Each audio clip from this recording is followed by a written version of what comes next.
Brad Pitt told me, Brad Pitt said that success is actually failure is actually one of the best things that can happen, because only failure gives you that kind of alone, isolation, downtime when you can really reinvent yourself in a significant way and create something remarkable again.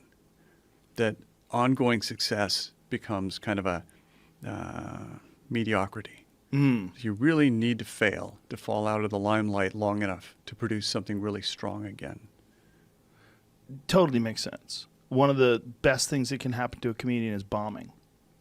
When you bomb, that feeling is so bad. I always describe it as like sucking 1,000 dicks in front of your mother. But the difference is that there's probably someone out there who would enjoy sucking 1,000 dicks in front of their mother, but nobody enjoys bombing. So it's probably worse than that.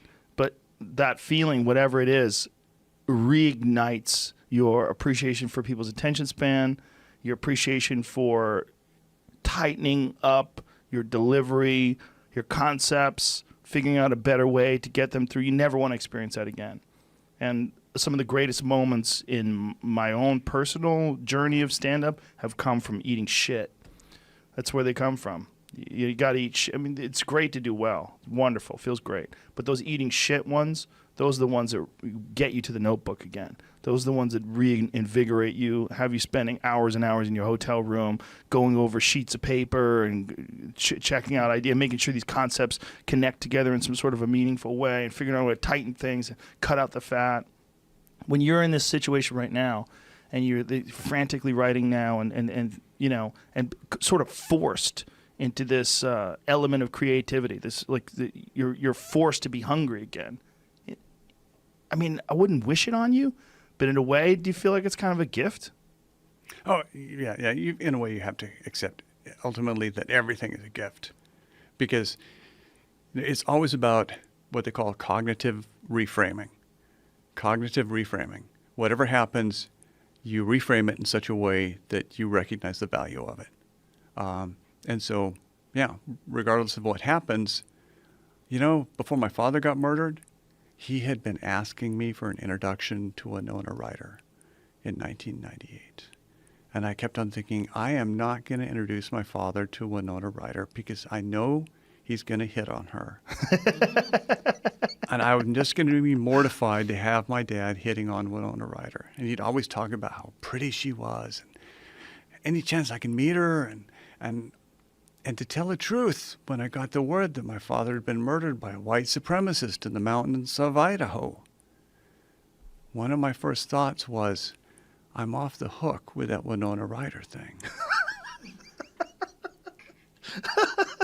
And that's cognitive reframing.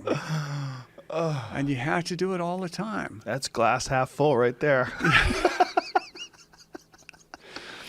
And I love my father, but, you know, none of our relationships are completely perfect all the time. Right. So, there's no way around it. yeah. Yeah. Well, that's, again, the great thing about unchained writing is that you can express those ideas. And that would be my main concern about any sort of a workshop or support group or any sort of group of like-minded peers that wouldn't understand that and that would want you to limit your language.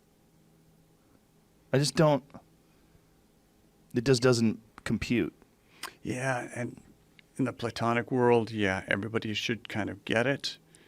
But unless you're ruffling feathers, even within workshop, you're not going far enough.